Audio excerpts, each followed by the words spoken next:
Welcome to our channel. Today we how to activate NBC Sports on Apple TV step by step clearly.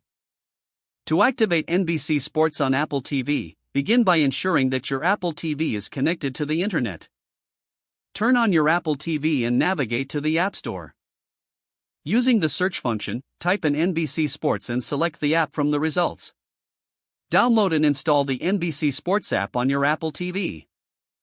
Once the app is installed, open the NBC Sports app. You will be prompted to sign in or create an account. If you already have an account, enter your login credentials. If you need to create an account, follow the on-screen instructions to register.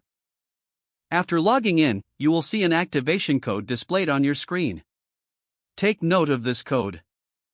Next, grab your smartphone or computer and visit the NBC Sports activation website. On the activation page, enter the code from your Apple TV. Select your cable or satellite TV provider from the list. Follow the prompts to log in with your TV provider account. Once completed, return to your Apple TV.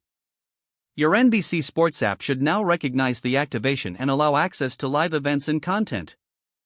Enjoy watching your favorite sports on NBC Sports through Apple TV. If the page does not load, refresh the browser or try again in a private or incognito window. Make sure you are using the correct email address, then retype it carefully to avoid small typos. If your password is not accepted, use the reset option and create a new strong password you can remember. Check your spam folder for verification or security emails, then complete any requested confirmation steps. Enable two-factor authentication if available to improve account security and reduce unauthorized access risk. After signing in, review your profile details so your contact information and settings are accurate and current.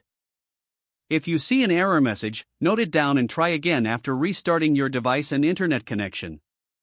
Log out when you finish, especially on shared devices, to keep your account and payment information secure. If the page does not load, refresh the browser or try again in a private or incognito window. Make sure you are using the correct email address, then retype it carefully to avoid small typos. If your password is not accepted, use the reset option and create a new strong password you can remember. Don't forget to like this video and subscribe to our channel for more step-by-step tech guides.